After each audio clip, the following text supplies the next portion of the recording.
11 جولائی اہدنا الصراط المستقیم spreading knowledge and peace. سورۃ البقرہ یہ قرآن پاک کی دوسری سورت ہے۔ 1 سے لے کر 20 آیات کا اردو ترجمہ۔ یہ مدنی سورت ہے۔ اس میں 286 آیات اور 40 رکوع ہیں۔ شروع اللہ کے نام سے جو بہت مہربان اور نہایت رحم کرنے والا ہے۔ یہ اللہ کی کتاب ہے، اس میں کوئی شک نہیں ہے۔ ہدایت ہے ان پرہیزگاروں کے لیے جو غیب پر ایمان لاتے ہیں، نماز قائم کرتے ہیں، جو رزق ہم نے ان کو دیا اس میں سے خرچ کرتے رہتے ہیں۔ جو کتاب تم پر نازل کی گئی ہے یعنی قرآن، اور جو کتابیں تم سے پہلے نازل کی گئی تھیں ان سب پر ایمان لاتے ہیں اور آخرت پر یقین رکھتے ہیں۔ ایسے لوگ اپنے رب کی طرف سے راہ راست پر ہیں اور وہی فلاح پانے والے ہیں۔ جن لوگوں نے ان باتوں کو تسلیم کرنے سے انکار کر دیا ان کے لیے یکساں ہے، خواہ تم انہیں خبردار کرو یا نہ کرو، بہرحال وہ ماننے والے نہیں ہیں۔ اللہ نے ان کے دلوں پر اور کانوں پر مہر لگا دی ہے اور ان کی آنکھوں پر پردہ پڑ گیا ہے، وہ سخت سزا کے مستحق ہیں۔ بعض لوگ ایسے ہیں جو کہتے ہیں ہم اللہ پر اور آخرت کے دن پر ایمان لائے ہیں، حالانکہ در حقیقت وہ مومن نہیں ہیں۔ وہ اللہ اور ایمان والوں کے ساتھ دھوکہ بازی کر رہے ہیں، مگر دراصل وہ خود اپنے آپ کو ہی دھوکے میں ڈال رہے ہیں اور انہیں اس کا شعور نہیں ہے۔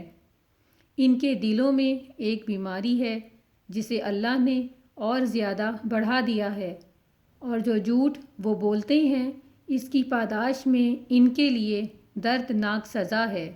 اور جب کبھی ان سے کہا گیا کہ زمین میں فساد برپا نہ کرو تو انہوں نے یہی کہا ہم تو اصلاح کرنے والے ہیں۔ خبردار، حقیقت میں یہی لوگ فساد پھیلانے والے ہیں مگر انہیں شعور نہیں ہے۔ اور جب ان سے کہا گیا کہ جس طرح دوسرے لوگ ایمان لائے ہیں اسی طرح تم بھی ایمان لاؤ تو انہوں نے یہی جواب دیا کیا ہم بیوقوفوں کی طرح ایمان لائیں؟ خبردار، حقیقت میں تو یہ خود بیوقوف ہیں مگر یہ نہیں جانتے۔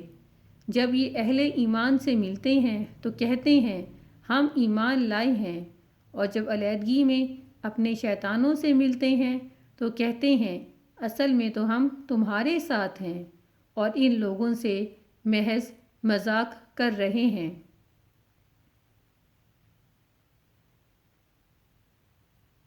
اللہ ان سے مذاق کر رہا ہے اور وہ ان کی رسی دراز کیے جاتا ہے، اور یہ اپنی سرکشی میں اندھوں کی طرح بھٹکتے چلے جاتے ہیں۔ یہ وہ لوگ ہیں جنہوں نے ہدایت کے بدلے گمراہی خرید لی ہے، مگر یہ سودا ان کے لیے نفع بخش نہیں ہے اور یہ ہرگز صحیح راستے پر نہیں ہیں۔ ان کی مثال ایسی ہے جیسے ایک شخص نے آگ روشن کی، اور جب اس آگ نے سارے ماحول کو روشن کر دیا تو اللہ نے ان کا نور بصارت سلب کر لیا اور انہیں اس حال میں چھوڑ دیا کہ تاریکیوں میں انہیں کچھ سجائی نہیں دے رہا ہے۔ بہرے ہیں، یہ گونگے ہیں، اندھے ہیں، یہ اب نہ پلٹیں گے۔ یا پھر ان کی مثال یوں سمجھو کہ آسمان سے زور کی بارش ہو رہی ہے اور اس کے ساتھ اندھیری گھٹا اور کڑک اور چمک بھی ہے۔ یہ بجلی کے کڑاکے سن کے اپنی جانوں کے خوف سے کانوں میں انگلیاں ٹھونس لیتے ہیں، اور اللہ ان منکرین حق کو ہر طرف سے گھیرے ہوئے ہے۔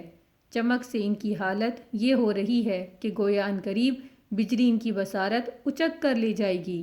جب ذرا کچھ روشنی انہیں محسوس ہوتی ہے تو اس میں کچھ دور چلتے ہیں، اور جب ان پر اندھیرا چھا جاتا ہے تو کھڑے ہو جاتے ہیں۔ اللہ چاہتا تو ان کی سماعت اور بصارت سلب کر لیتا، اللہ ہر چیز پر قادر ہے۔